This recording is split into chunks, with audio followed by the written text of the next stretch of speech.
Generally एक marriage या कोई पार्टी में हम लोग अपनी कैलोरीज का 4 टाइम्स कंज्यूम करते हैं जो नॉर्मली अपने घर पे हम लोग यूज करते हैं। Your stomach is not dustbin, ये शायद आपने नहीं सुना होगा, लेकिन आप ये तो जानते हैं कि इंसान के दिल और दिमाग तक पहुंचने का रास्ता उसके पेट से होकर गुजरता है, लेकिन फिर भी हम इसे कितना नजरअंदाज करते हैं, कितना इग्नोर करते हैं। अल्टीमेटली जो सबसे ज्यादा अभी कॉमन प्रॉब्लम देखने में आ रही है वो एसिडिटी, गैस, बदहजमी, कब्जियत, पाइल्स। पर ज्यादातर मरीज जो है वो एसिडिटी, गैस उससे ज्यादा पीड़ित होते हैं। ओवर ईटिंग से होने वाले गैस, ब्लोटिंग, एसिडिटी के इश्यूज हम जानते हुए भी इग्नोर करते हैं। वजन कम करना इतना आसान भी नहीं है और हर व्यक्ति आज सुबह एक बार अपने मिरर के सामने देख ही लेता है कि कहीं मेरी टमी तो बाहर नहीं है। सबकी इच्छा होती है कि हम फिट रहें, लेकिन उस पर काम कोई नहीं करना चाहता। डॉक्टर विशाल के साथ उनके 26 साल के एक्सपीरियंस को आज हम इस एपिसोड में डिकोड करेंगे, जो कि आपको आपकी लाइफ हेल्दी, हैप्पी और डिलीशियस बनाने में हेल्प करेंगे। तो इस पॉडकास्ट को जरूर एंजॉय करिए। Doctor Vishal Jain, welcome to the differ show. कैसे हैं आप? I am good. आज का दिन कैसा रहा? क्या खा के आए हैं आज आप? इंदौरी हैं तो सब खाएंगे। सब खा के आए हैं? हाँ, सी देखिए, फूड है ना हमारी लाइफ का बहुत इंपॉर्टेंट इमोशन है। राइट। जैसे हम लोग लव के इमोशन की बात करते हैं, हाँ, दूसरे इमोशंस की बात करते हैं, वैसे ही फूड एक बहुत बड़ा इमोशन है जिसको लोग नेग्लेक्ट करते हैं। बिल्कुल। और इंदौरियों के लिए तो फूड कैपिटल ऑफ कंट्री है।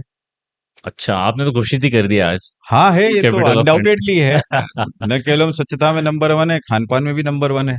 बिल्कुल। आज के एपिसोड में हम लोग बहुत सारी इंपॉर्टेंट चीजों पे बात करने वाले यस। हैं। Around around stomach issues, gut health. आपको as an individual gut health कितना इंपॉर्टेंट लगता है आपकी लाइफ में? देखिए, शरीर में कई तरह के अंग होते हैं और सबसे महत्वपूर्ण अंग है गट। ये हम्म, हमारी आंतें होती है, इंटेस्टाइन्स होती है। हम्म, वैसा बोलते हैं कि दिल का रास्ता भी पेट से ही होके जाता है। हम्म, तो कहते हैं कि किसी के दिल में उतरना हो तो आप उसके पेट के बारे में सोचिए। हम्म। और हम लोग भी दिन भर अपने पापी पेट के लिए काम करते हैं। हाँ। तो ये सारा रास्ता तो वहीं से जाता है। तो ये बहुत ही इम्पोर्टेंट हिस्सा है शरीर का। और मैंने अपने पहले भी कहीं बताया था कि उसको वो आज तक तवज्जो नहीं मिली जितनी हार्ट को दी जाती है या ब्रेन को दी जाती है। और आजकल है ना, इंटेस्टाइन्स को या गट को हमारी एक इम्यून ऑर्गन मान लिया गया है जो पहले नहीं माना जाता था। बहुत सारा तो ऐसा इंफॉर्मेशन यस, पढ़ने में आ रहा है। तो it is a very important organ of our body. Hmm, तो ये सब ठीक चल रहा है तो हम ठीक चलते हैं, और जहां इंटेस्टाइन या हमारी गट में गड़बड़ हुई तो कई बीमारियों को भी जन्म देता है। तो एज अ इंडिविजुअल डॉक्टर, आप आपको आपके गट को हेल्दी रखने के लिए क्या करते गट को हेल्दी रखने के लिए अपना खान पान, हैं? सही खान पान और लाइफ स्टाइल, दो ओके। चीजें बहुत इंपॉर्टेंट है। सही का क्या डेफिनेशन है? सही का डेफिनेशन है कि आपके शरीर के लिए क्या आवश्यक है, आप उसको किस मात्रा में ले रहे हैं। हम्म। तो जैसे खाने में नमक इंपॉर्टेंट है, राइट। लेकिन वही नमक अगर ज्यादा हो जाए तो वो आपके लिए बेस्वाद हो जाता है। हम्म, तो राइट प्रोपोर्शन में होना बहुत जरूरी है। तो आज हमारे शरीर में proteins, carbohydrates, fats, minerals, vitamins, water, हर चीज की आवश्यकता है।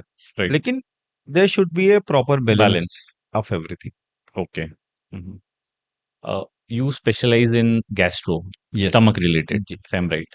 किस तरीके के इश्यूज अभी आप ऑब्जर्व कर रहे हैं स्टमक रिलेटेड जो आपके पास आते हैं? मैं अपने बारे में बता दूं कि बेसिकली मैं गैस्ट्रो सर्जन हूँ।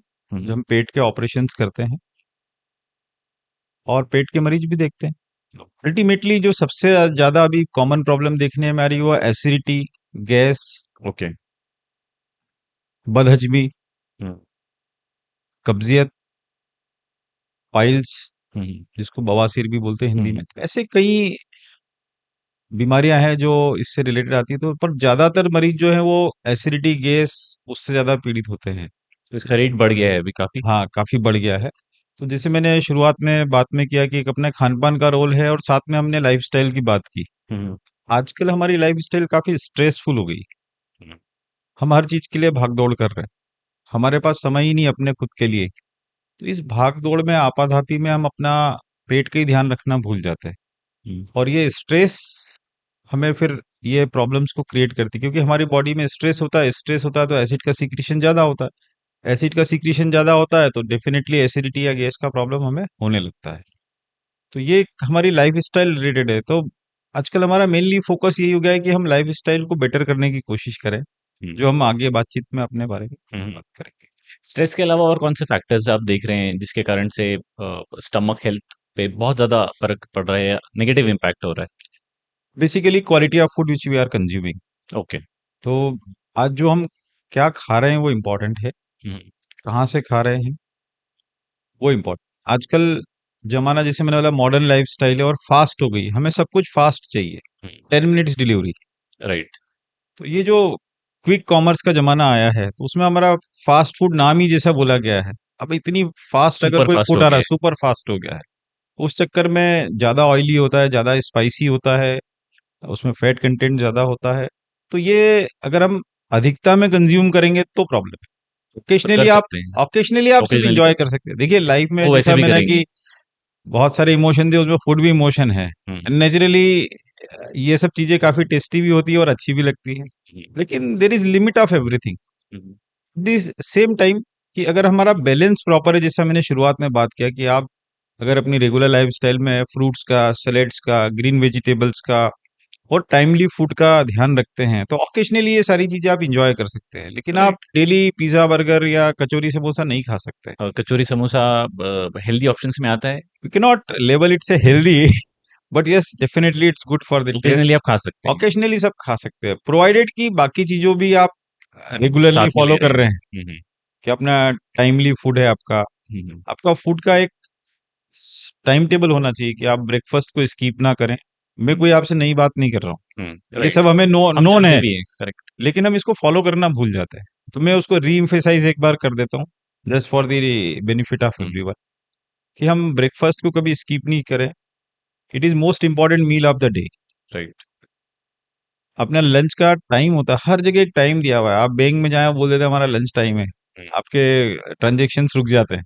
राइट। लेकिन वो मेरे पास कई बैंक के एम्प्लॉइज़ भी आते हैं हुँ, हुँ, और वो बोलते हैं कि सर हमें टाइम नहीं मिला। मैंने आप क्या करते हैं? बोले हम बैंक में काम करते हैं। मैंने यार हम डिपॉज़िट के लिए आते हैं तो आप तो हमें मना कर देते हो और आप कह रहे हो कि आपको टाइम ही नहीं मिल रहा है।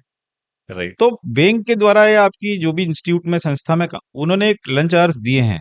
आप नहीं करते हैं मतलब आप ऑर्गेनाइज़ नहीं है और ये आपका प्रॉब्लम है, ये बैंक का या प्रॉब्लम तो नहीं है। प्रायोरिटी नहीं दे रहे हैं हेल्थ प्रायोरिटी की नहीं दे तरफ। रहे हैं आप। That is true. तो ये आपको ध्यान रखना पड़ेगा। तो लंच कुछ घंटा, आधा घंटा आगे-पीछे चल सकता है, लेकिन आपका 1 बजे लंच टाइम है, आप 4 बजे कर रहे हैं लंच।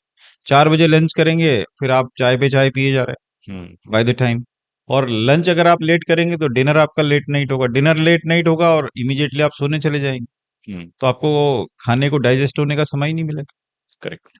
तो ये बहुत छोटी-छोटी सी चीज़ें हैं जिनको हम फॉलो करके अपनी लाइफ़स्टाइल को काफ़ी बेटर कर सकते हैं। ओके। आपने कुछ 3-4 इश्यूज़ बताए थे। कब्ज़ियत बताई थी, कॉन्स्टिपेशन जिसे हम कहते हैं, फिर उसके बाद में एसिडिटी। जी। इन सबको थोड़ा-थोड़ा और ब्रेक डाउन करते हैं। कॉन्स्टिपेशन को अगर आप घर पर हैं और आप कॉन्स्टिपेशन से जूझ रहे हैं, तो उसको कैसे हील कर सकते हैं?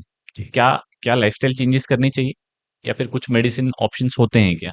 ये आपने बहुत अच्छी चीज़ पूछी कि कॉन्स्टिपेशन के लिए क्या करना चाहिए। मैं पहले ये बोलूँगा कि कॉन्स्टिपेशन होता क्या है, कब्ज़ियत होती क्या है, ये हमारे कांसेप्ट क्लियर होना बहुत ज़रूरी है। राइट।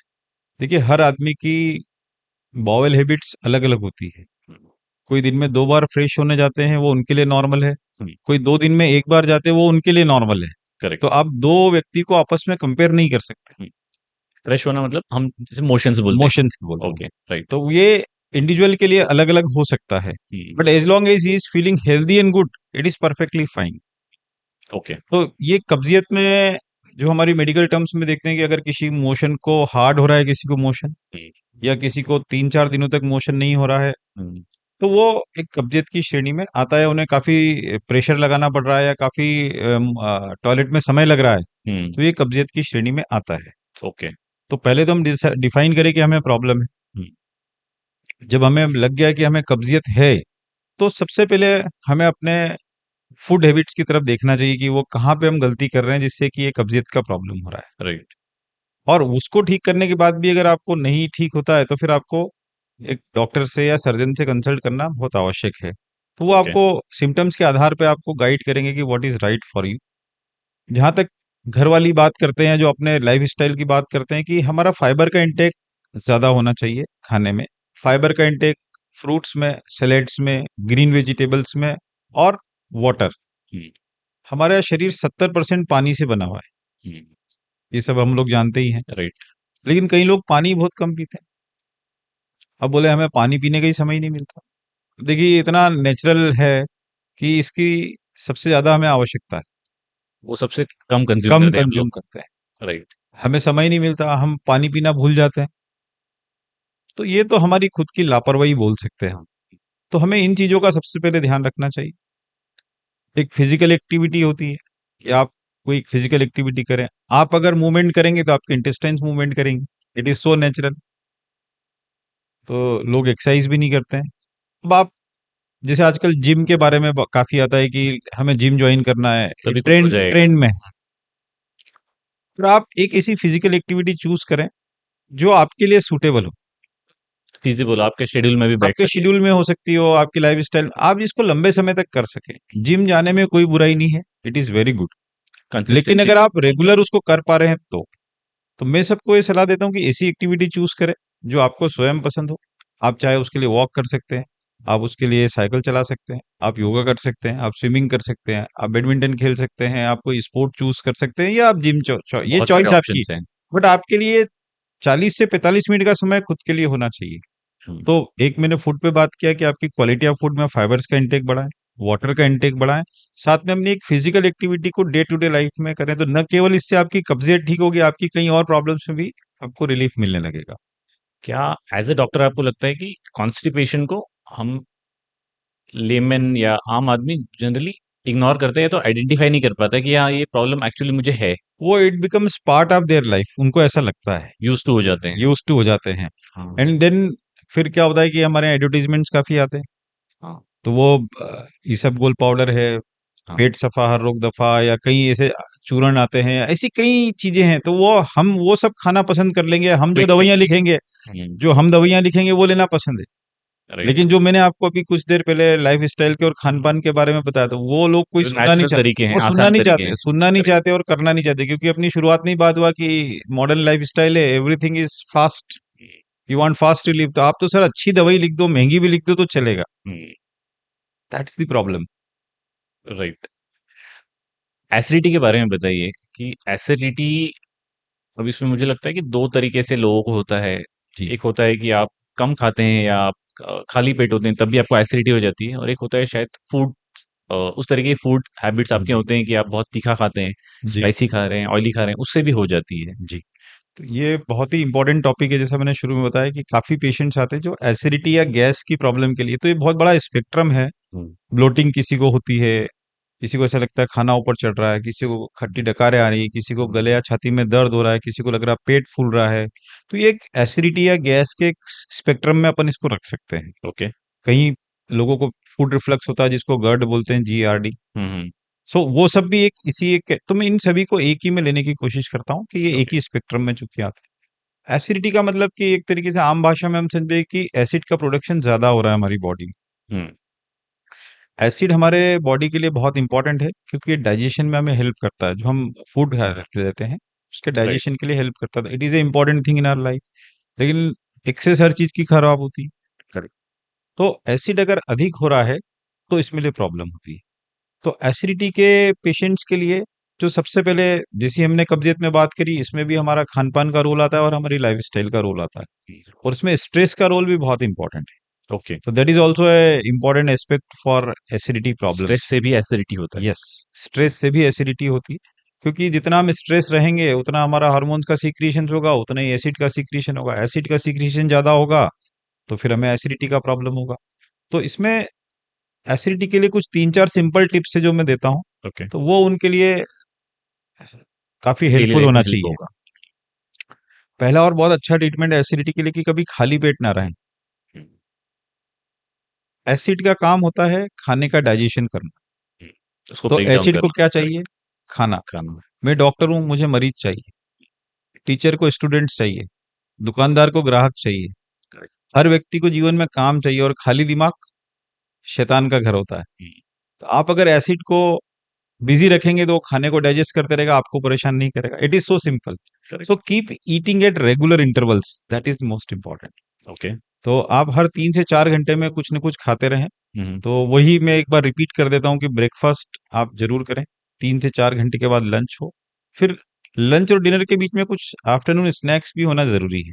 ओके। तो आपका लंच और डिनर में ज्यादा गैप नहीं होगा। जो मुझे लगता है नॉर्मल इंडियन डाइट में नहीं होता है। नहीं होता है। सो मिनिमम 3 या 4 मील्स पर डे रहेगी तो बेस्ट होगा। हम्म। और लेट नाइट फूड नहीं हो, खाने और सोने में 2 घंटे का फर्क हो। तो these are very simple tips. जैसे आपने बताया कि खाली पेट रहने से प्रॉब्लम होती है, तो हमारे यहाँ फास्टिंग का काफी कल्चर है। राइट। इसमें इंपॉर्टेंट ये है कि देखिए उसका रिलीजियस एस्पेक्ट अलग है, हम्म। लेकिन अगर हम एज ए डॉक्टर में आपसे बात करूं कि जिनको एसिडिटी की प्रॉब्लम है उन्हें तो सोचना ही नहीं चाहिए इस बारे में, क्योंकि हम स्वस्थ इसलिए रहेंगे तो ही हम कुछ दूसरा काम अच्छे तरीके से कर पाएंगे, जब हमारा शरीर साथ देगा। सही तो बात। इसलिए हमें समय समय पर खाते रहना चाहिए, जैसा मैंने आपको अभी बताया। हम्म।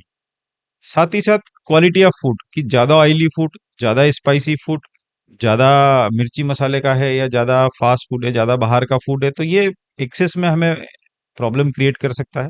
तो हमें थोड़े थोड़े इंटरवल्स पे खाना चाहिए, लेकिन साथ ही साथ कुछ लोग एकदम फीका खाना खाने लग जाते हैं, हम्म। मिर्ची बिल्कुल बंद कर देते हैं, मूंग की दाल और लौकी की सब्जी पे आ जाते हैं। हम्म। आप एक सामान्य व्यक्ति को जो स्वस्थ है उसको 3 दिन लौकी की सब्जी और मूंग की दाल खिलाओ तो उसे भी बीमार जैसी फीलिंग आने लगेगी।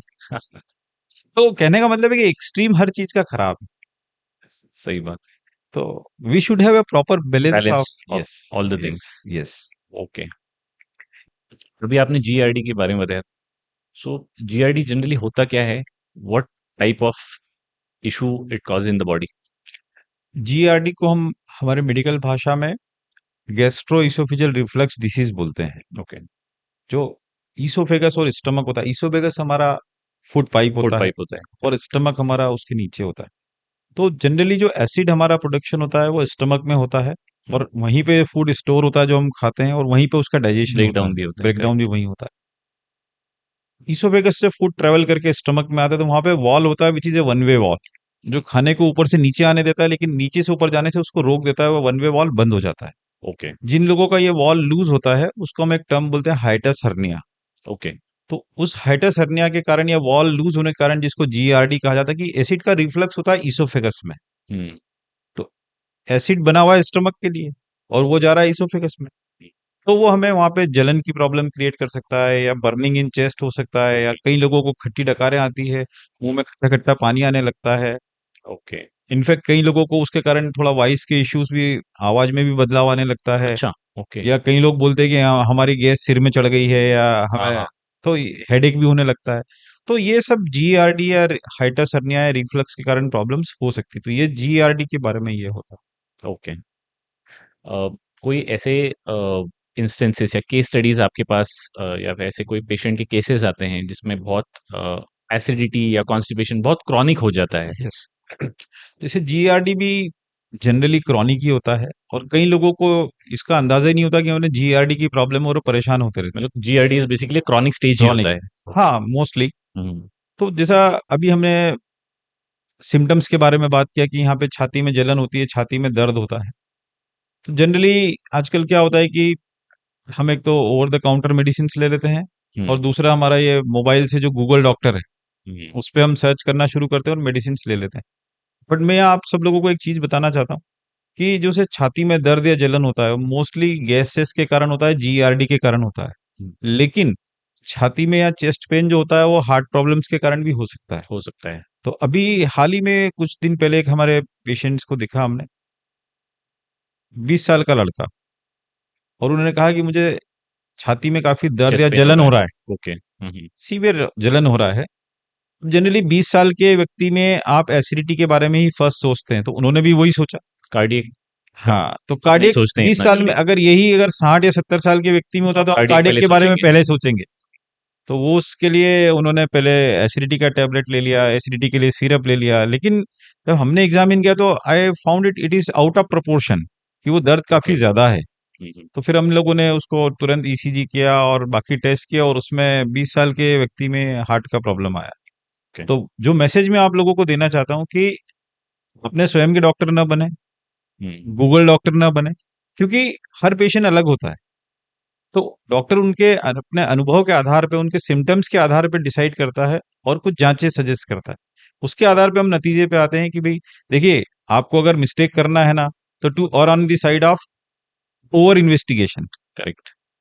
कि हमें हार्ट प्रॉब्लम मिस नहीं होना चाहिए, क्योंकि वो जानलेवा है। एसिडिटी का प्रॉब्लम जानलेवा नहीं है। आजकल तो लोग एक स्टेप आगे भी चले गए हैं। डॉक्टर की इन्वेस्टिगेशन रिपोर्ट्स एआई को दे देते हैं और उससे भी आप ज्ञान प्राप्त कर सकते हैं कि डॉक्टर सही एडवाइस कर रहे हैं कि नहीं कर रहे हैं। तो ये बड़ी अच्छी बात आपने कही कि self investigation is risky most of times. See देखिए, इसमें नॉलेज बहुत इंपॉर्टेंट है। हम्म। आपको नॉलेज होना चाहिए। आज हमें कोई सिम्टम्स हो रहे हैं, कोई बीमारी हो रही है, तो उसके लिए नॉलेज लेने में कोई नुकसान नहीं है। आपको आजकल जो मॉडर्न टेक्नोलॉजीज अवेलेबल हो गई, एआई का आजकल बोलबाला है सब जगह। हम्म। एआई, आर्टिफिशियल इंटेलिजेंस, सब चल रहा है, सब जगह चल रहा है, और लोग उसका अंधाधुंध उपयोग कर रहे हैं। लेकिन देखिए, main behind machine is also important. Correct. Correct. तो ये फैक्टर को लोग भूल जाते हैं। अच्छा, एक और अब मैं आपको एक किस्सा बताता हूँ, बड़ा इंटरेस्टिंग किस्सा है पाइल्स के बारे में। हम्म। एक वही 20-22 साल का एक बच्चा आया, और उसको मोशन में ब्लड जा रहा था, लेटरिन में ब्लड जा रहा माय गॉड। एट 20 था इयर्स की एज। 20 years. But it is a very common common thing problem to in happen. Society, okay. कि ये पाइल्स का प्रॉब्लम, या जिसको बवासीर या मस्सा बोलते हैं, बहुत कॉमन प्रॉब्लम है। तो अगेन 20 साल का बच्चा है, ब्लड जा रहा है, तो हमारे पहले माइंड में पाइल्स का ही बारे में आता है। हम्म। अब उन्होंने डॉक्टर्स को दिखाने के पहले गूगल पे सर्च किया। गूगल पे उन्होंने पहली चीज बताई कि ये कैंसर भी हो सकता है, कैंसर भी हो सकता है, हम्म। पाइल्स भी हो सकता है, 3-4 चीजों की बीमारियों के नाम लिए जिसमें ब्लड जाता है। क्या होता है कि मरीज का मन बड़ा कोमल होता है, वो डरा हुआ होता है, हम्म। और उसको और गूगल से डर मिल गया। अब वो इतना भयभीत हो गया। तो जब वो लोग मुझे दिखाने आए, तो उस बच्चे के साथ 6-7 फैमिली मेंबर्स भी आए। हम्म। तो मुझे भी थोड़ा लगा कि यार, ऐसा क्या सीरियस प्रॉब्लम हो गया है, ड्रामा पूरा ही सेटअप इतना था। Drama setup. तो बोले कि सर, इसको मोशन में ब्लड जा रहा है। हम्म। मतलब हो सकता है पाइल्स हो, मैं चेक कर लेता हूँ।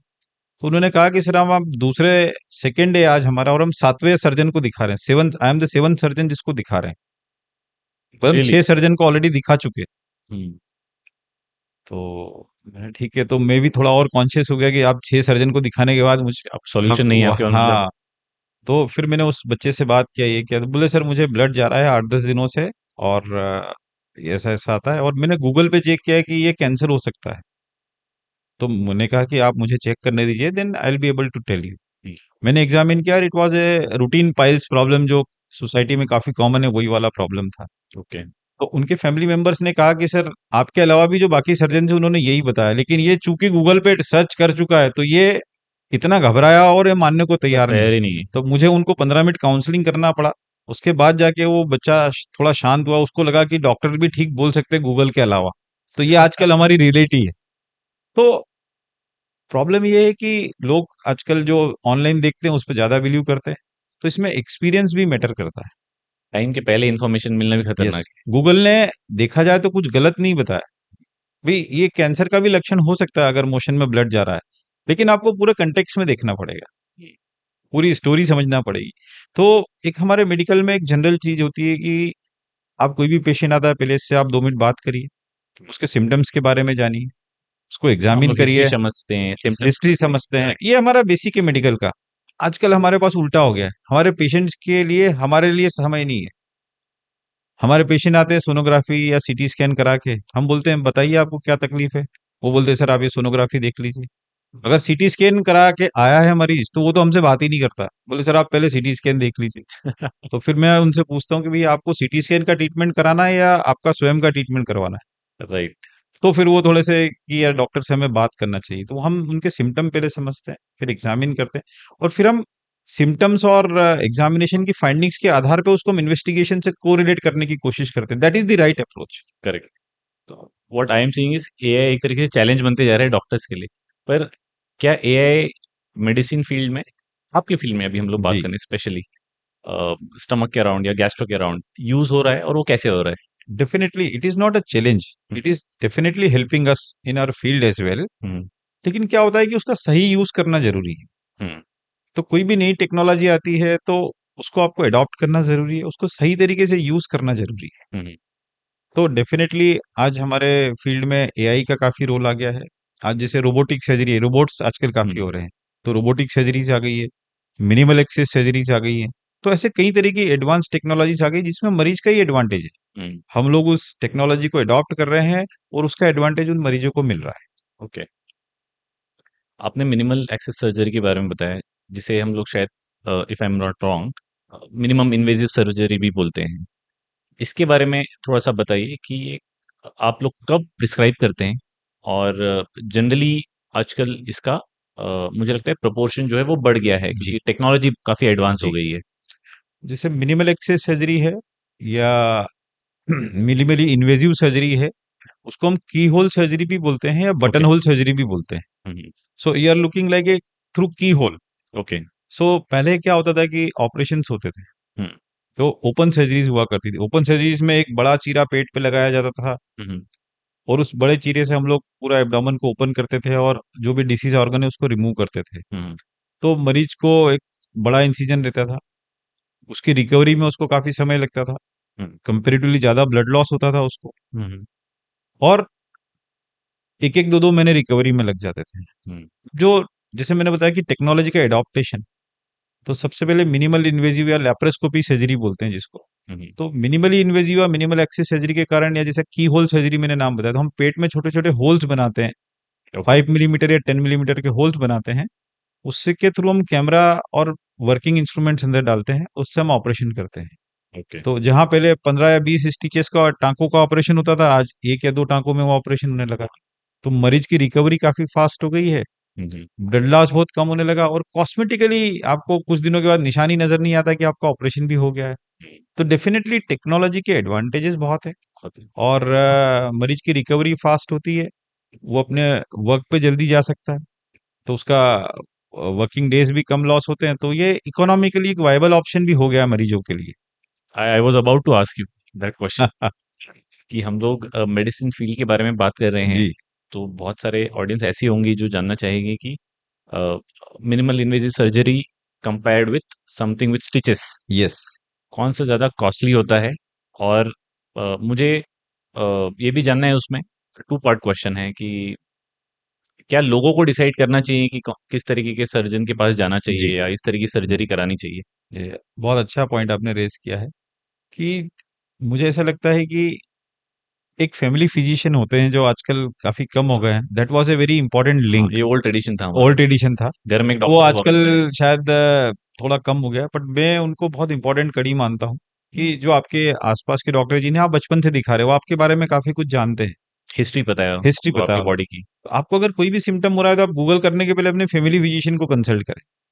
वो आपके सिम्टम्स को देख के समझ के फिर आपको सलाह देंगे कि आपको सर्जन से मिलना चाहिए, आपको कार्डियोलॉजिस्ट के एटलीस्ट पास जाना कुछ चाहिए, रियलिस्टिक आपको आप पता यस चलेगा। गायनेकोलॉजिस्ट के पास, या जो भी एक हुँ, उसके स्पेशलिस्ट हैं आप उनके पास जाएंगे। तो एक तो वो मैं बोलना चाहूंगा, तो वो स्पेशलिस्ट आपके सिम्टम्स को देख के, आपके इन्वेस्टिगेशंस को देख के, और फिर डिसीजन लेते हैं कि what is good for you. Hmm, देखिए, कोई भी डॉक्टर हो, दुनिया में कहीं भी हो, मैं कई लोगों को नहीं जानता हूँ, लेकिन मैं ये हमेशा इतने दावे के साथ बोल सकता हूँ कि डॉक्टर जो भी अपना डिसीजन देता है वो मरीज के बेस्ट इंटरेस्ट में देने की कोशिश करता है, कि इसमें मरीज को रिकवरी फास्ट हो और उसको एडवांटेज हो। हुँ, तो जब जैसे मैंने बताया कि पहले ओपन सर्जरी होती थी तो काफी बड़ा इंसिजन लगता था, हुँ, लेकिन अगर मिनिमल इन्वेजिव से वो पॉसिबल है तो डेफिनेटली मिनिमल इन्वेजिव से वो करना ज्यादा मरीज के लिए फायदेमंद होता है। हुँ, ओके। आपने कॉस्ट का भी एक इशू लिया था, तो देखिए, हर टेक्नोलॉजी की कॉस्ट होती है, हुँ, और वो सबसे इम्पोर्टेंट है।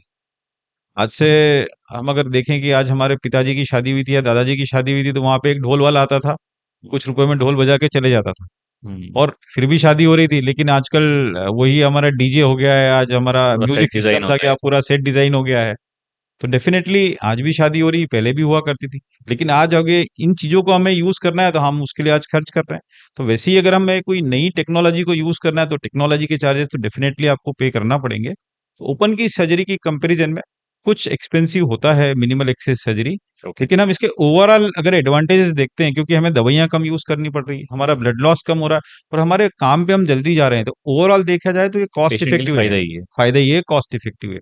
ओके, हम लोग गट हेल्थ की बात कर रहे हैं और स्टमक के अराउंड बात कर रहे हैं और वेट लॉस पे बात नहीं करेंगे तो एक क्राइम हो जाएगा। आपने बहुत सेंसिटिव टॉपिक छेड़ दिया है। बिल्कुल। तो वेट लॉस के बारे में ऑलरेडी इतना सारा कंटेंट है, यस। इतनी इन्फॉर्मेशन ऑलरेडी अवेलेबल है, यस।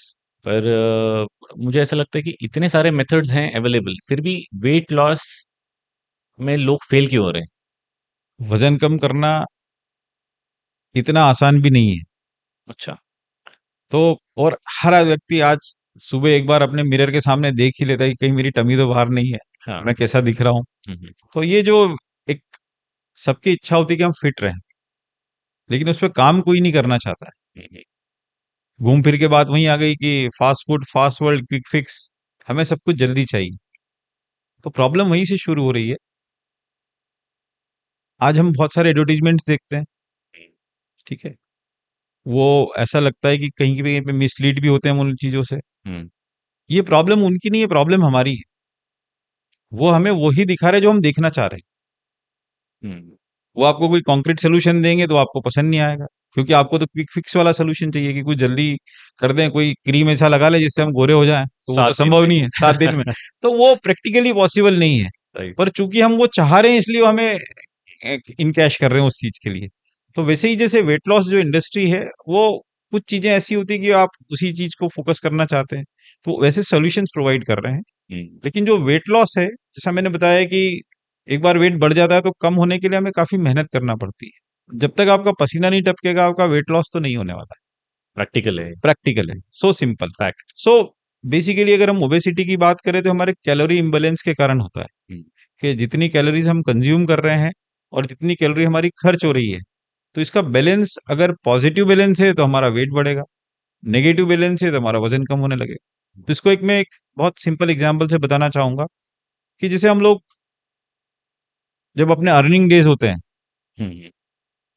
तो हम पैसा कमाते हैं, कुछ जो हमारा सेविंग होता है उसके हम बैंक में जाके एक एफडी करा देते हैं। सही बात है। हम एफडी इसलिए कराते हैं कि जब हमें उसकी आवश्यकता होगी सिक्योरिटी। तो सिक्योरिटी के लिए। सेम प्रिंसिपल पे हमारा शरीर भी काम करता है हुँ, कि आज जब हमें फूड का एक्सेस है तो हम जनरली आजकल नंबर ऑफ कैलोरीज हमारी ज्यादा कंज्यूम हो रही है और हमारी फिजिकल एक्टिविटी तो बहुत कम हो ही गई है, क्योंकि जो लाइफस्टाइल हो गई है आजकल, हुँ। ये लोग रात में वेब सीरीज देखते हैं, सुबह देर से बिंज उठते हैं ईटिंग, और बिंज ईटिंग करते हैं बिंज और वॉचिंग सीधे एंड वर्क बिंज पे चले ईटिंग। जाते हैं। करेक्ट। तो वो एक्सरसाइज वगैरह कुछ कर नहीं पाते हैं, तो इधर तो कैलोरीज का एक्सेस हो रहा है और इधर एक्सपेंडिचर और कम हो गया हमारा, तो उस चक्कर में हम पॉजिटिव कैलोरी बैलेंस में है। हुँ, तो हमारा शरीर के एक बहुत अच्छा मैकेनिज्म है, जैसा बैंक में एफडीज होती है वैसे ही शरीर हमारा एक्सेस कैलोरीज को फैट के रूप में हमारी बॉडी में स्टोर कर लेता है, ताकि जब हमें कम कैलोरीज का एक्सेस हो तो बॉडी फिर उसको फैट को एनर्जी में कन्वर्ट करके यूज करती है। हुँ, तो एक हमारा होता है बेसल मेटाबॉलिक रेट, बीएमआर, कि हमें इतनी कैलोरीज तो हमारी बॉडी को फंक्शन करने के लिए चाहिए ही चाहिए। हुँ, तो हमारा हार्ट फंक्शनिंग कर रहा है, ब्रेन कर रहा है, हाथ पैर काम कर रहे हैं, तो हमारे जो आंखें काम कर रही है, तो इसको जो रन करने के लिए एक मिनिमम कैलोरीज है, दैट इज बीएमआर। ओके। तो सपोज किसी व्यक्ति को 1500 कैलोरीज का रिक्वायरमेंट तो है, वो काम करे या ना करे, हुँ, और अगर हम फिजिकल एक्टिविटी करते हैं तो वो जो खर्चा होता है it's over and above. Okay. तो जब हम हमारा रिक्वायरमेंट है फिर आपका, रिक्वायरमेंट फिर मोर डिपेंड कैलोरीज़ करता का। है, तो ये बैलेंस को हमें गड़बड़ नहीं होने देना चाहिए। ओके। तो वेट लॉस की सारी स्टोरी वहीं से शुरू होती है। हुँ। एक पॉजिटिव माइंडसेट भी आपको चाहिए, एक डेडिकेशन भी चाहिए, जी। अगर आपको वेट लॉस जी। करना है, जी। राइट। अ, क्या एज़ अ डॉक्टर आपको लगता है कि जो फ़िटनेस इंडस्ट्री है ये एक स्कैम रन कर रही है and it is going against genuine doctors जो एक्चुअली फ़िटनेस के अराउंड या गुड गट हेल्थ के अराउंड काम कर रहे देखिए, स्कैम वर्ड यूज करना तो ठीक नहीं है, क्योंकि वो लोग भी एक सोल्यूशन प्रोवाइड कर रहे हैं, हैं? हुँ, हुँ। पर प्रॉब्लम हम लोगों की कि हम उसको सही तरीके से इम्प्लीमेंट नहीं करते हैं, हुँ, क्योंकि हमें रिजल्ट जल्दी चाहिए। ओके।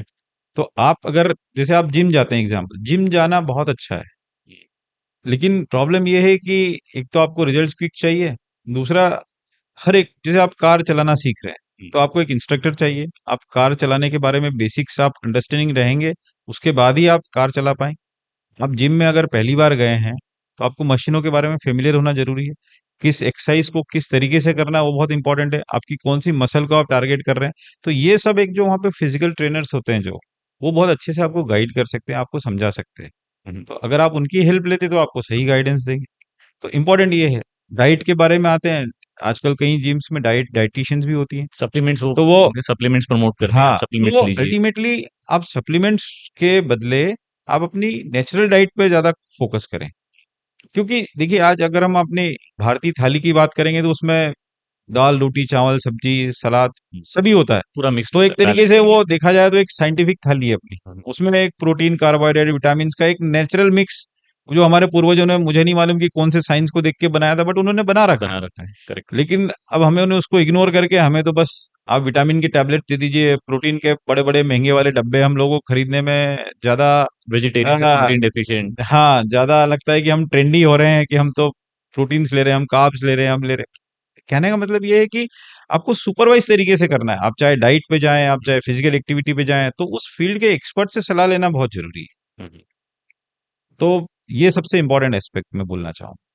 बहुत सारे क्विक फिक्स इस तरीके से भी होते हैं, लोग आई एम मुझे याद नहीं आ रहा उस टर्म को या उस प्रोडक्ट को क्या बोलते हैं, कि वो फैट लॉस करने के लिए वो बेली बर्नर बोलते हैं, या वो हाँ, एक तरह के बेल्ट लगाते हैं। Yes, yes, yes, yes.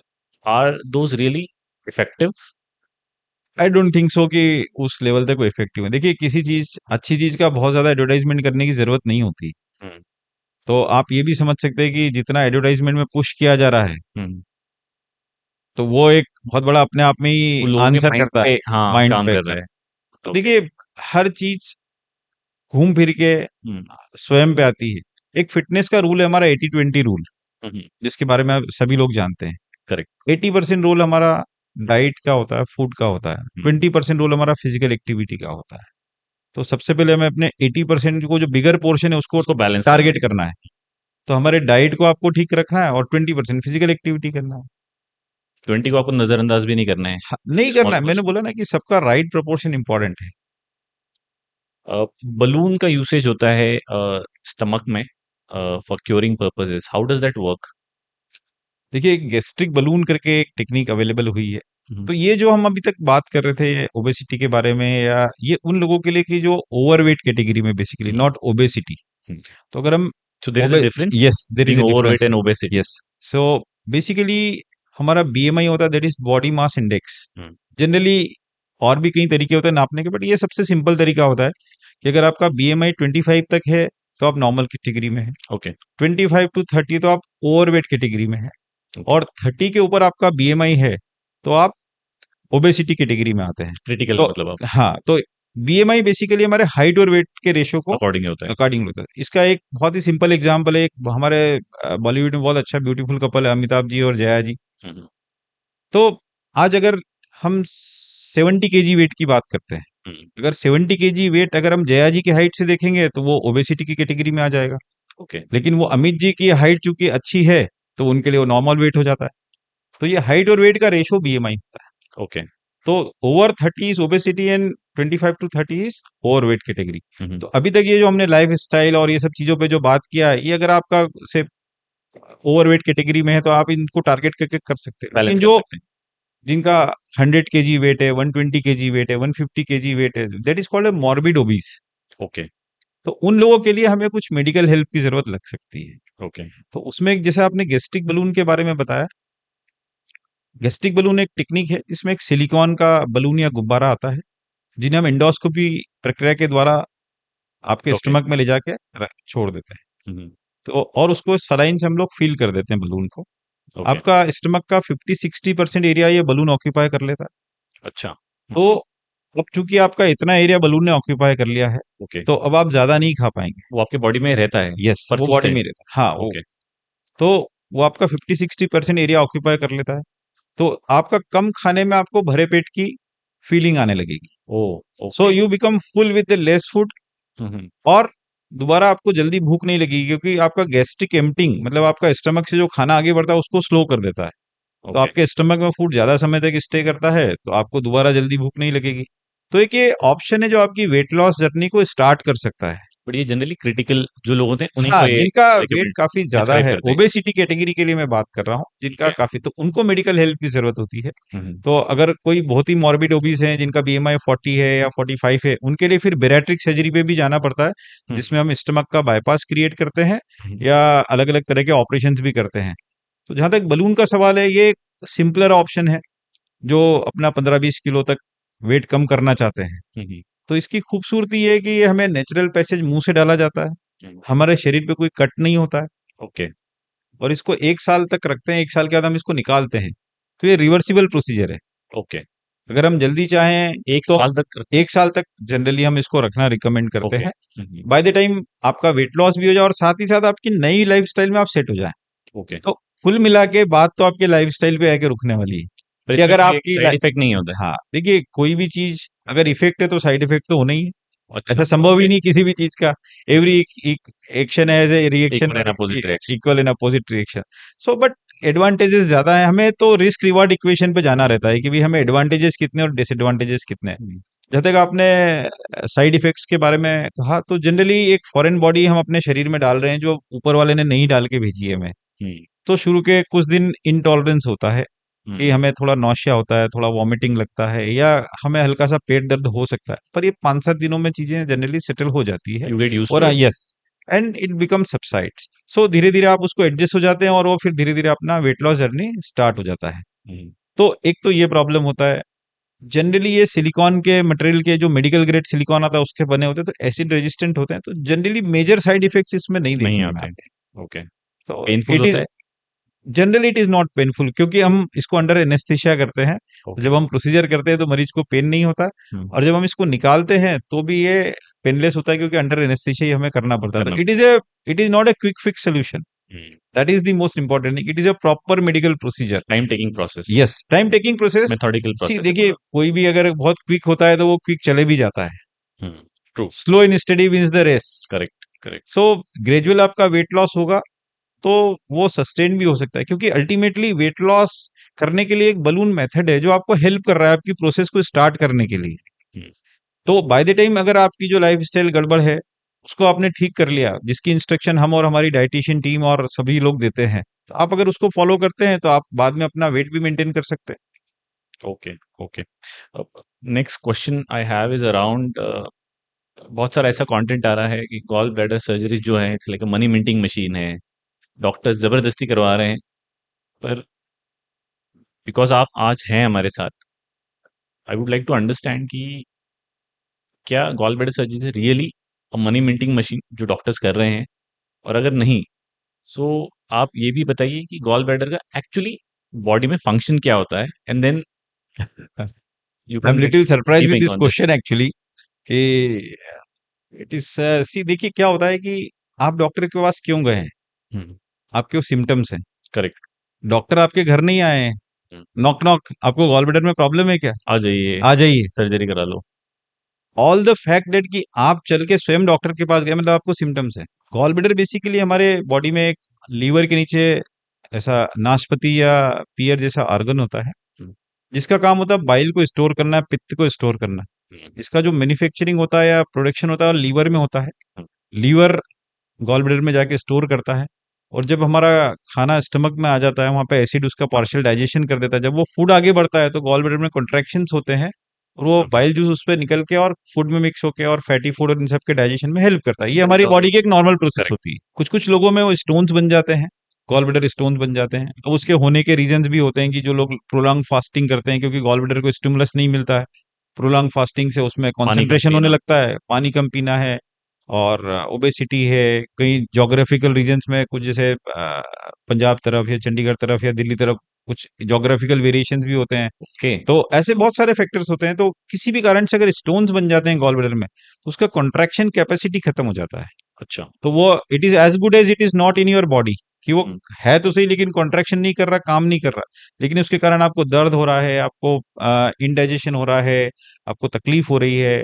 किसी किसी को पेट में ऊपर के हिस्से में दर्द होता है, किसी को कंधे की तरफ भी दर्द हो सकता है, किसी को पीठ की तरफ भी दर्द हो सकता है। कई लोगों को इनडाइजेशन, एसिडिटी, गैस भी गॉल ब्लैडर स्टोन्स के कारण होती है। तो अल्टीमेटली जहां से आपने शुरुआत की थी कि ये गॉल ब्लैडर ऑपरेशन अननेसेसरी किए जा रहे हैं या मनी मिंटिंग मशीन है, तो ऐसा बिल्कुल भी नहीं है। अल्टीमेटली जहां से मैंने बताया शुरुआत में कि हम पहले मरीज को एग्जामिन करते हैं, उनकी हिस्ट्री लेते हैं, उसके सिम्टम्स को समझते हैं, उसके बाद ही हम कोई ऑपरेशन की सलाह मरीज को देते हैं। तो ये depending on the symptoms we decide कि क्या करना है। As far as gall bladder stones are concern, 80 से 85% केसेस में साइलेंट स्टोन्स होते हैं। कि आपको अगर सपोज लेफ्ट साइड में पेन है या नीचे दर्द हो रहा है, आपने सोनोग्राफी करी, आपको राइट साइड में स्टोन्स मालूम पड़ गए, दैट ओके। डजंट मीन कि हम आपको गॉल ब्लैडर सर्जरी की एडवाइस कर दें, क्योंकि आप मुझे दूसरी प्रॉब्लम के लिए आए हैं, आप गॉल ब्लैडर प्रॉब्लम के लिए नहीं आए हैं। करेक्ट। अगर आपको वाकई वहीं पे गॉल ब्लैडर के वहीं दर्द हो रहा है और वो ये हम अपने इन्वेस्टिगेशन और फाइंडिंग्स में मानते हैं कि गॉल ब्लैडर के कारण आपको प्रॉब्लम्स हो रही, तो डेफिनेटली हम आपको सलाह देंगे सर्जरी के लिए। ओके। तो इसमें भी आजकल जैसे हमने मिनिमल एक्सेस सर्जरी या की होल सर्जरी के बारे में बताया था, तो ये गॉल ब्लैडर की शायद जो पहली सर्जरी थी जो सबसे पहले पॉपुलर हुई थी की होल सर्जरी के लिए, ओके। और उसी ने इस पूरी मिनिमल एक्सेस सर्जरी को रिवॉल्यूशनाइज कर दिया है। हम्म। तो पहले जो लीवर के यहाँ पे इतना बड़ा इंसिजन लगता था और वही सब जो हमने शुरू में बात किया था, अब की होल सर्जरी में छोटे छोटे होल्स बनाते हैं। ब्लड लॉस और काफी कम है। कल ही हमने एक पेशेंट का ऑपरेशन किया, आज उनको डिस्चार्ज कर दिया, 24 आवर्स में मरीज घर चले गए और उनके सारे स्टोन्स भी निकल गए, गॉल ब्लैडर भी निकल गए। तो ये आजकल एडवांटेजेस हैं। तो टेक्नोलॉजी का भी यस, काफी। टेक्नोलॉजी का, और इसी में आजकल रोबोटिक सर्जरी भी आ गई है जो उससे और भी कुछ एडवांटेजेस आ गए एडवांस हैं। है। यस। स्ट्रेस के बारे में हमने थोड़ी देर पहले बात किया था कि that can also cause ulcers या हाइपर एसिडिटी। हम तो बोलते हैं, लोग बोलते हैं कि भाई मैं बहुत ज्यादा स्ट्रेस में हूँ या फिर मुझे इतना टेंशन है कि एसिडिटी बहुत ज्यादा हो गई है। स्ट्रेस को रिड्यूस कैसे करें? देखिए, हम लोगों के पास भी आते हैं, हम बोलते हैं कि यार अब स्ट्रेस कम करो, कितना आसान है, मैंने कहा कि आप स्ट्रेस कम करो और और आपने कर स्ट्रेस ली। कम हो जाए। हाँ, it is not that easy, but आप अगर थोड़े माइंडफुल रहेंगे, आजकल माइंडफुल वर्ड बहुत ट्रेंडिंग है, माइंडफुल ईटिंग, हाँ। हर चीज के लिए। तो आप अगर थोड़ा सा स्मार्टली हैंडल करेंगे, तो वो पॉसिबल है कि आप स्ट्रेस को कम कर सकते हैं। देखिए, आज की लाइफ स्टाइल में आप सोचे कि स्ट्रेस नहीं होगा, वो तो पॉसिबल ही नहीं है। राइट। आज कोई एम्प्लॉय है, उसको अपनी कंपनी से प्रेशर है, किसी को टारगेट पूरे करने हैं, करेक्ट। किसी का लोन पे लोन की ईएमआई आ रही है, किसी की लोन की रिकवरी नहीं हो रही है। तो स्ट्रेस तो होना कंपलसरी है। मैं सर्जन हूँ, पेट के ऑपरेशन करता हूँ, किसी का पेट खोलने के बाद कहूंगा कि यार मुझे स्ट्रेस नहीं है, तो गलत है। तो ये डॉक्टर्स को भी ये ये स्ट्रेस स्ट्रेस मेरे होता है। पार्ट ऑफ लाइफ है, और ये प्रोफेशन वाइज स्ट्रेस है जिसको मैंने चूज किया और आपके साथ जिंदगी भर रहने वाला है। हम्म। लेकिन इसके अलावा भी कई चीजों का स्ट्रेस होता है जिसको हम कम कर सकते हैं। तो जो मॉडिफाइबल फैक्टर्स हैं उसके लिए हम कर सकते हैं। एक छोटा सा एग्जांपल देता हूँ। एक ट्रैफिक को लेके बात करते हैं, जिससे स्ट्रेस हमारा और एसिडिटी कम हो सकता है। अच्छा। थोड़ा इंटरेस्टिंग है ये। हम्म। एक ब्रोशर भी हम लोगों ने बनाया, जिसको मैं पिछले 7 सालों से अपने मरीज को फाइल में लगा के देता हूँ कि आप ये रूल्स को फॉलो करिए, ट्रैफिक रूल सिंपल रूल्स हैं। वो मैं इसलिए देता हूँ कि उससे आपका स्ट्रेस और एसिडिटी कम हो, और उसका एक्स्ट्रा एडवांटेज ये है कि आपके एक्सीडेंट की रिस्क कम हो रही है। मैं तो राइट। उसको बोनस बोलता हूँ। आप देखिए, आप ही बताइए मुझे कि अगर हम सिग्नल पे जा रहे हैं, वहां पे रेड लाइट ग्रीन लाइट दिखती है, तो आपको कौन सी लाइट से ज्यादा स्ट्रेस होता है? ऑब्वियसली रेड लाइट से होता है। यस। जैसे आपने कहा कि रेड लाइट, मैं इसको अलग तरीके से बताता हूँ कि जनरली ग्रीन लाइट से ज्यादा स्ट्रेस होता है। अच्छा। मैं ये प्रिज्यूम कर रहा हूँ कि हम सब लोग उस इतने वेल एजुकेटेड है कि हम राइट पे रुकने वाले हैं। हाँ। अगर आप उस कैटेगरी में कि आपको लाइट से फर्क ही नहीं पड़ता, तो आप सबसे टेंशन फ्री हैं, hmm. You don't care about anything. Correct. लेकिन अगर हम उस कैटेगरी में बिलोंग करते हैं कि हम उसमें रुकने वाले हैं, तो मुझे ऐसा लगता है कि ग्रीन लाइट से ज्यादा स्ट्रेस होता है। एंग्शियस हो जाते हैं हम। आपको अगर वहां पे दिख गया कि ग्रीन और 15 लिखा है, वहां पे 15 14 13, आपको लगता है मैं निकल जाऊं। स्ट्रेस बढ़ रहा है जैसे स्ट्रेस जैसे बढ़ रहा है कि जैसे जैसे वो, टाइमर वो कम होते जा रहा हाँ, और आप नहीं निकल पाए तो आपको और ज्यादा स्ट्रेस होता है। है।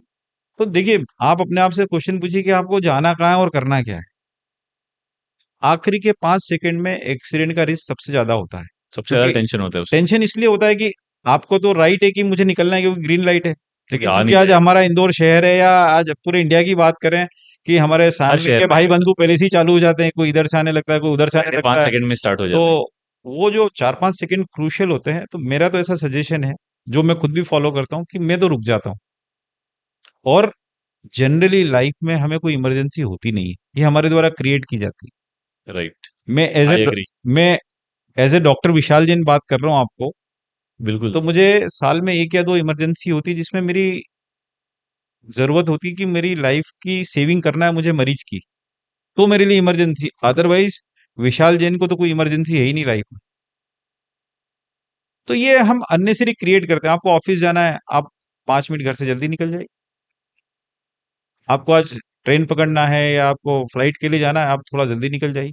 देखिए, जनरली घर पे हम कुछ नहीं कर रहे होते व्हाट्सएप चलाने के अलावा, आप वहां जाके कर लीजिए। थोड़ा सा ऑर्गेनाइज रहेंगे ऑर्गेनाइज तो। कर, आप केवल 10 मिनट घर से जल्दी निकल जाएं, ट्रैफिक रूल्स को फॉलो करें, तो ये आपका एक्सीडेंट का रिस्क कम होगा, आपका स्ट्रेस कम हो स्ट्रेस भी जाएगा, कम हो जिसको जाएगा। आज से अभी से हम कम कर सकते हैं। राइट। तो ये स्ट्रेस कम होगा तो आपका एसिडिटी कम होगा, आपका चिड़चिड़ापन कम हो जाएगा। तो ये एक बहुत बड़ा रोल है, और ये मॉडिफाइबल फैक्टर्स में है, जिसको हम आज ही कंट्रोल कर लिया आपने, इतना इजी है। तो ये जो छोटी छोटी घर में चीजें होती है या हमारे वर्क स्पेस, लेट गो वाली चीजों से काफी हद तक हम स्ट्रेस कम कर कर सकते हैं। सकते हैं। और जो प्रोफेशनल स्ट्रेस है वो तो आपको हैंडल करना ही पड़ेगा। ये बड़ा ही मतलब ऑनेस्ट एक आपने पर्सपेक्टिव शेयर किया है, जो कि फैक्चुअल भी है, और किसी को अपनी डेली लाइफ में भी इसको अडॉप्ट करना यस, ईज़ी है, बिकॉज़ हमको जो प्रॉब्लम्स हैं, उससे दूर हम जा नहीं सकते, उनको तो हमको लेके ही चलना है, बट उसके डेफिनेटली, अराउंड हमको हमारा एक डेफिनेटली, तरीका बनाना बहुत ज़रूरी है। डेफिनेटली। बहुत सारे चीज़ें हमने जो बात करी एसिडिटी, अल्सर्स या जीआरडी के अराउंड, इनके सिम्पटम्स घर पे रह के हम कैसे आइडेंटिफ़ाई कर सकते हैं? तो ये सिम्पटम्स हैं आपके कि भाई आपको हाइपर एसिडिटी हो रही है, बहुत फ्रीक्वेंट हो रही है, आप नज़रअंदाज करें तो ये सिम्पटम्स हैं। जी, जहां तक हम सिम्टम्स की बात करते हैं तो सबसे पहले लोग बोलते हैं कि हमें अपचन हो रहा है या इंडाइजेशन हो रहा है, वो एक वर्ड ही अपने आप में बोल देते हैं, हाँ, कॉमन है बहुत। कॉमन वर्ड है। तो पेट के ऊपरी हिस्से में दर्द हो सकता है, राइट साइड में दर्द हो सकता है, किसी को ऐसा लग रहा है कि मेरा पेट फूल रहा है, किसी को लग रहा है कि मुझे खट्टा पानी आ रहा है, किसी को चेस्ट पेन हो रहा है, किसी को छाती में जलन हो रही है, किसी तो को ये लग रहा है कि एसिडिटी के सिम्पटम्स हाँ, ये हो सकते हैं। किसी को लग रहा है कि मुझे खाने की इच्छा नहीं हो रही, किसी को भूख नहीं लग रही है, किसी को गैस पास नहीं हो रही है ठीक से, किसी को मोशन क्लियर नहीं हो रहा है और उसको ऐसा लग रहा है कि मेरा खुलासा ठीक से नहीं हो रहा है, ही इज नॉट सेटिस्फाइड, हुँ, मजा नहीं आ रहा है, ऐसा बोलते हैं आके वो। हुँ। तो ultimately these are the types of symptom generally, जिससे हमें लगता है कि ये एसिडिटी के प्रॉब्लम्स हैं या एसिडिटी रिलेटेड सिम्टम्स हैं। ओके। नॉर्मली हमारे मुँह में या इंटरनल तो हम पता नहीं कर सकते एज़ अ लेमन, बट मुँह में बहुत बार होता है कि हमको छाले हो जाते हैं, जी, ये रहते हैं, और हम नज़रअंदाज करते हैं कि नहीं ठीक है, ऑइंटमेंट आता है, केमिस्ट को ही बोल दिया, जी, केमिस्ट जी, डॉक्टर्स बन जाते हैं और जी, बोलते हैं ये लगा लो, यस, हो जाएगा, और उससे पार्शियल कुछ हो भी यस, जाता है। Yes, yes. अल्सर्स या छालों के अराउंड हम कैसे आइडेंटिफाई करेंगे कि भाई ये सीरियस है, अब डॉक्टर के पास जाना चाहिए? डेफिनेटली जैसे अल्सर्स हो रहे हैं तो ये भी एक इंडिकेशन है, जो मैं शायद बताना रह गया कि ये छाले हो रहे हैं तो ये भी एक पेट की बीमारी का इंडिकेशन है। तो ये भी एसिडिटी, गैस या कुछ लीवर प्रॉब्लम्स के कारण हो सकते हैं। तो अल्टीमेटली घूम फिर के बात वहीं आती है कि हमारा खान-पान बेहतर करें, हुँ, और उससे रिलेटेड जो दवाइयाँ हैं वो आप मेडिकल शॉप से न लेके डॉक्टर को दिखा के उसकी सलाह के हिसाब से लें, कि कहीं ये कोई सीरियस प्रॉब्लम तो नहीं है, हुँ, हुँ। जिनको हम ना सामान्य छाले समझ रहे हैं, कोई कोई बड़ी बीमारी को इंगित तो नहीं कर रहे हैं। तो वो डॉक्टर्स फिर अपने एक्सपीरियंस के हिसाब से ट्रीटमेंट भी प्लान करते हैं, कुछ आवश्यक जाँचें होती तो करवाते हैं, नहीं तो सिंपल ट्रीटमेंट लिख देते डायरेक्ट ओवर द काउंटर हैं। मेडिसिन लेना हाँ, चाहिए या नहीं लेना चाहिए? देखिए इट इज़ नॉट एडवाइजेबल। मैंने कहा कि देखिए डॉक्टर का एक्सपीरियंस होता है, वो एक्सपीरियंस के हिसाब से करते हैं। तो आपको तो जड़ पे काम करना है बीमारी की। हाँ, हम लोग जड़ पे काम करने की कोशिश करते हैं बीमारी के, और आप दवाई खा रहे हैं तो वो सीधे टारगेट कर रहे हैं आप सिम्पटम्स को। तो वो सिम्पटम्स को टारगेट नहीं करते, हम बीमारी को टारगेट करते हैं। वो सबसे इम्पोर्टेंट है। पर आपको क्या लगता है डॉक्टर, लोग ऐसा क्यों करते हैं? डायरेक्ट ओवर द काउंटर क्यों ले लेते हैं? अब देखिए ये तो लोगों की साइकोलॉजी है। उसका एक फैक्टर ये भी होता है कि लोग कंसल्टेंट के पास जाने में इसलिए उनको लगता है कि उनकी फीस देना पड़ेगी। हुँ, कुछ उनको ऐसा लगता है कि डॉक्टर अननेसेसरी टेस्ट करवा लेंगे। हाँ, तो बेसिकली क्या होता है कि आप अगर किसी भी क्वालिफाइड डॉक्टर के पास जा रहे हैं, तो वो आपके सिम्पटम्स के हिसाब से डिसाइड करते हैं सारी चीज़ें। हुँ, और बहुत सारे मिथ्स होते हैं। तो वो कुछ ऐसी क्लास है, जैसे आज कोई मजदूर वर्ग है या कहीं रूरल एरियाज में रह रहे हैं, तो उनके लिए तो हेल्थ केयर का एक्सेस ही नहीं है। तो इसलिए भी वो उस चीज़ को लेना प्रेफ़र करते हैं। But as a medical doctor it is not advisable for all these things. Okay. But do you think medicine या मेडिसिनल हेल्प लेना आज की डेट में बहुत महँगा हो गया है? डेफ़िनिटली सारी चीज़ें महँगी हो रही है प्रोपोर्शनेटली, तो आज ये भी महँगा हो गया है। आज हम पीवीआर में जाते हैं और ₹800 की पॉपकॉर्न का और कॉम्बो लेते हैं, करेक्ट, तो ये चीज़ें हमें वहाँ पे ध्यान नहीं आती। लेकिन आज अपनी हेल्थ के लिए हम जा रहे हैं, तो हमें सारी चीज़ें ध्यान में आने लगती हैं। तो आज अगर जिस प्रपोर्शन में आज इन्फ्लेशन हो रहा है, महँगाई हो रही है, तो डेफ़िनेटली मेडिकल फ़ील्ड में भी उसका इफ़ेक्ट आया। और जैसे मैंने टेक्नोलॉजी की बात किया, आज अब रोबोटिक सर्जरी की बात किया हमने। करेक्ट। तो अब रोबोटिक सर्जरी की कॉस्टिंग आज 18 से 20 करोड़ का रोबोट आता है। हुँ, तो डेफ़िनेटली उसका बर्डन तो पेशेंट पे आना ही है। हुँ। तो ऐसा नहीं कि ये सभी जगह इन्फ्लेशन, आज हम फ्लाइट के फेयर्स देख लें, तो आज हर चीज महंगी हो गई। राइट। तो उसके प्रपोर्शन में मेडिकल फील्ड में भी उतना ही है। लेकिन चूंकि एक ये फील्ड ऐसा सबका सेंसिटिव है, तो सबको लगता है कि साइकोलॉजिकल ज्यादा है। साइकोलॉजिकल ज्यादा है। क्योंकि जब हमें पॉपकॉर्न खरीदने में कोई ऑब्जेक्शन नहीं है, तो फिर डॉक्टर के यहाँ जाने में क्यों ऑब्जेक्शन है? खुशी राइट। खुशी हम 800 रुपए की पॉपकॉर्न खरीद रहे करेक्ट। एकदम, मतलब आपने एकदम सटीक एग्जांपल बताया है। अगली बार कोई पॉपकॉर्न खरीदने जाएगा तो सोचेगा फिर अब। हैं। Yes, definitely that's a different enjoyment. Right. If you can afford it, you enjoy it, so simple. But health is equally important. Health is equally I important. Guess equally के बजाय it's more primarily. Important, primarily more important. आज के date में आपके पास जो patients आते हैं, जी। So how many patients you are observing जो कि काफी यंग एज के हैं और जिनको गट हेल्थ या स्टमक के अराउंड चैलेंजेस बहुत ज्यादा हो रहा है? क्या बहुत ही अच्छी चीज आपने आगे रेस की है कि जैसे पहले की हम बात करें तो 50s के बाद लोगों को इंडाइजेशन, एसिडिटी होने लगती थी। हम्म। कुछ समय से 40s पे होने लगी। अब तो 30-35 साल वाले ही सब आने लग गए हैं कि सर हमें खाना नहीं पच रहा है, खाना खाने की इच्छा नहीं होती है। तो ये आजकल है ना, यंग पेशेंट्स में ज्यादा होने लग गया है। ओके। तो उसका रीजन कुल मिला के स्ट्रेस, कि हम अपने करियर के लिए ज्यादा कॉन्शियस हो गए। उस करियर पे इतना फोकस हो गया हमारा, हम लोग इतने उस पे घुस गए हैं कि हमें उसके अलावा कुछ दिखते ही नहीं। Career, target, that's it. और उस चक्कर में, उसको पूरा करने के चक्कर में हम अपने खान पान को हेल्थ भूल को जाते हैं, डिसरिगार्ड कर रहे हैं। हेल्थ को नेग्लेक्ट कर देते हैं, अपनी लाइफ स्टाइल का ध्यान ही नहीं है। जनरली लेट नाइट चल रहा है, उसमें एक बहुत बड़ा रोल हमारा वेब सीरीज का भी और इन सब चीजों का भी है कि उसपे हम लोग काफी समय तक लगे रहते हैं। तो ये सारी चीजें कंबाइंड टुगेदर, तो ये इफेक्ट, इसके कारण ये हेल्थ यंग जनरेशन में ज्यादा होने लग गई है आजकल problem. What advice would you give to this young generation? Focus on your lifestyle. So goal is Okay. your career is important, health is equally important। एक और एग्जांपल दूंगा, आई थिंक यू कोरिलेट। आपके पास कोई two wheelers होती हैं, four wheelers होती हैं, हम्म। Right. उसकी हम टाइमली सर्विसिंग कराना कभी नहीं भूलते। हम्म। सही बात है। लेकिन आपकी जो शरीर रूपी एक गाड़ी है, ये भी, इसका भी मेंटेनेंस करना है। हम ईयरली चेकअप नहीं कराते हैं। आपकी अगर कार खराब हो गई तो आप उसको रिप्लेस कर सकते हैं, नई कार खरीद सकते हैं। ये शरीर रूपी गाड़ी आपकी, इसी पे आपको जिंदगी भर चलना है, तो इसका मेंटेनेंस तो सबसे पहले करना है। इसकी ऑयल पानी सर्विसिंग सबसे पहले करना है। तो इसका जो मेंटेनेंस की बात करें, तो इसका ऑयल पानी की बात करें, तो हमारा सही खान पान, जिसके बारे में हम लोगों ने भी डिस्कस किया। और अगर सर्विसिंग की बात करें, तो फिजिकल एक्टिविटी, जिसके बारे में बताया कि कोई भी फिजिकल एक्टिविटी अपने लिए चूज कर लें, 40 से 45 मिनट निकालें। देखिए, आप जिंदगी में जो भी काम कर रहे हैं, अगर 40-45 मिनट अपने लिए नहीं निकाल पा रहे हैं, तो सीरियसली कि हमें अपनी वर्किंग स्टाइल को बेटर करने की जरूरत है।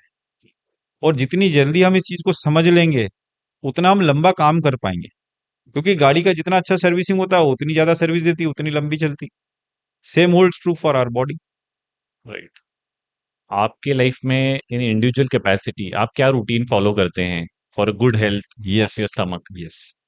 तो देखिए, मैं अपना एग्जांपल ही बताता हूँ कि generally I try and get up early. मैं सुबह जल्दी उठ जाता हूँ, ओके। 5:30-6 बजे, और आई गो फॉर वॉक। ओके। मैंने कई कुछ समय तक जिम भी किया है, और मैंने साइकिलिंग भी की है।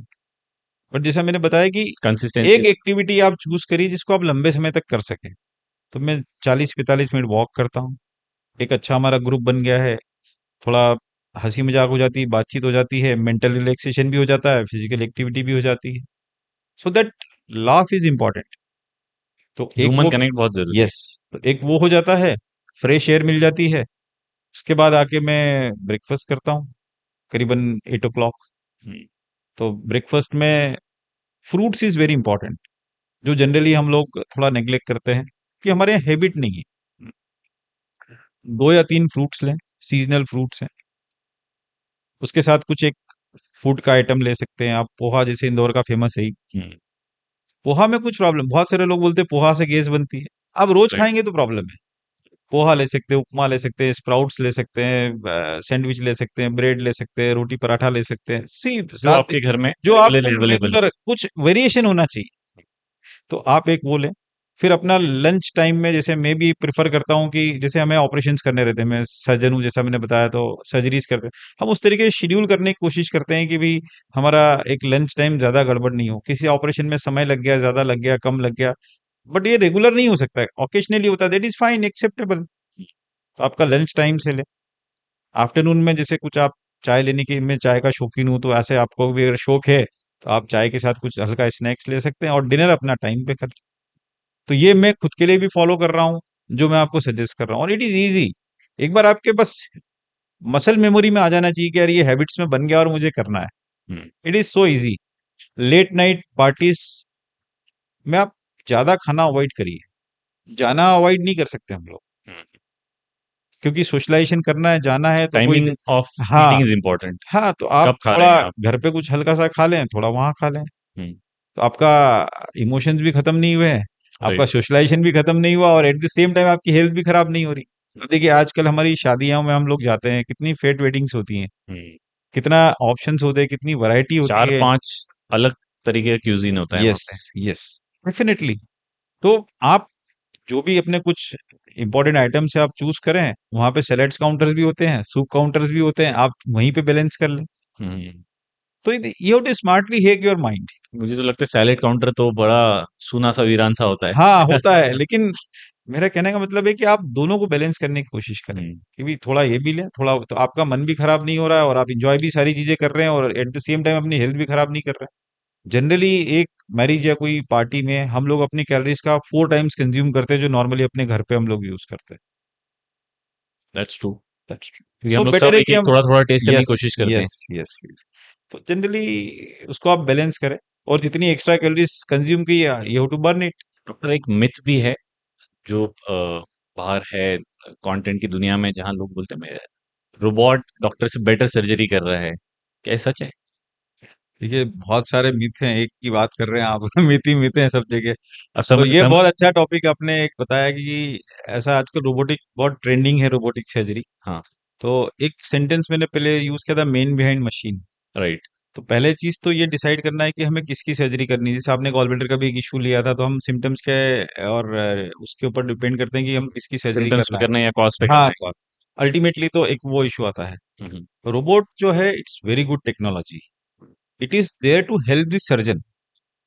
इसमें सर्जन ही ऑपरेशन करते हैं, हम्म।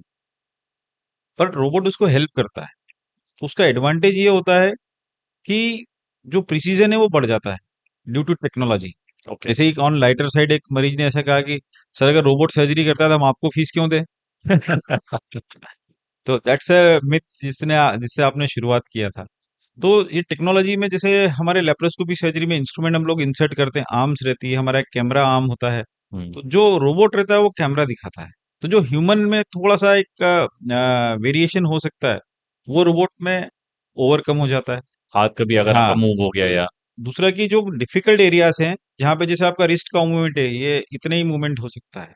लेप्रोस्कोपी में इतना भी मूवमेंट पॉसिबल नहीं, लेकिन रोबोटिक आर्म्स मिमिक्स और आर्म्स, ओके। तो उसमें मूवमेंट हमारा बढ़ जाता है। जैसे डिफिकल्ट एरियाज है जहाँ पे हमें सूचरिंग करने में थोड़ी डिफिकल्ट है, तो उससे रोबोट हमें हेल्प करता है। तो डेफिनेटली हमारे प्रिसीजन ज्यादा बेसिकली अच्छा हो जाता है। मैन्यूवरिंग रोबोट हाँ, के थ्रू होती है पूरी। मैन्यूरिंग रोबोट के थ्रू होती है, बट वो मैन्यूरिंग कंसोल पे बैठ के सर्जन ही कर रहा है। हम्म। तो it's not robot who is doing surgery, robot is helping the surgeon to do the surgery. तो ये बहुत अच्छा कि आपने इस बारे में डू ये यू थिंक इसका एआई की दुनिया जब अब हो गई है, हाँ, हाँ। आम हो गई है काफी, तो आगे जाके ऐसा कुछ एक फ्यूचर हो सकता है कि एआई ही गाइड कर रहा है पूरा और human is like not there? देखिए technology is ever evolving, you never know it कि वेर इट कौन से डायरेक्शन में चले जाएगी। बट अभी ऐसा संभव नहीं होता लग रहा है, भविष्य किसी ने नहीं देखा है। हो सकता है कि जो रोबोट बनाया वो खुद ही, एक शायद ऐसा वीडियो भी आता है कि मैं आप ही को किल कर दूंगा। You never know it. So आज उसके बारे में हमें प्रेडिक्ट करना मुश्किल है, बट अभी ऐसा नहीं लगता कि ऐसा होना चाहिए। थैंक यू डॉक्टर विशाल, आप आज आए द डिपर शो पे। इस एपिसोड में आपने बहुत सारी इंपॉर्टेंट बेसिक आइटम्स बट काफी इफेक्टिव जो लाइफस्टाइल चेंजेस हमको करने चाहिए for good gut health, stomach issues के अराउंड आपने जो हमें इंसाइट्स दिए हैं और कैसे हम उनको प्रिकॉशनरी स्टेप्स लेके सॉल्व कर सकते हैं। जी, thank you for all those insights that you given today. Thank you Pulkit, मुझे बहुत अच्छा लगा आप लोगों से बात करके। और जैसा बताया गया कि कीप इट सिंपल एक प्रिंसिपल होता है, मैनेजमेंट हाँ। वाले लोगों को काफी पढ़ाया जाता है। राइट। तो वैसे ही हम अपनी लाइफ के लिए भी चीजों को जितना सिंपल रखेंगे, उतने हम कंफर्टेबल होंगे। ओके। हमें कोई फैंसी चीजें करने की जरूरत नहीं है। हमें कोई बड़े बड़े कुछ, जैसे मैंने अपन ने बात की सप्लीमेंट्स लेना, ये जो, क्योंकि वो बड़ा ट्रेंडी लगता है। हम्म। अपना सिंपल दाल रोटी चावल सब्जी खाएं, फ्रूट्स खाएं, सब्जियां खाएं, सलाद खाएं, और जितना अपनी लाइफ को सिंपल रखेंगे बैक उतने, to basic is a yes, back to basic is basics the basic thing, तो बेस्ट हम थिंग। उतने तो स्वस्थ रहिए, मस्त रहिए। Thank you so much. Thank you. Thank you. दोस्तों, हम हमारे चैनल के कंटेंट के थ्रू कॉन्स्टेंटली आप तक वैल्यू पहुंचाने की कोशिश कर रहे हैं। तो अगर आपने हमारे चैनल को अभी तक सब्सक्राइब नहीं किया है तो ज़रूर सब्सक्राइब करिएगा। ये मुझे और मेरी टीम को एक मोटिवेशन देगा और अच्छे गेस्ट और अच्छा कंटेंट आप तक पहुंचाने में।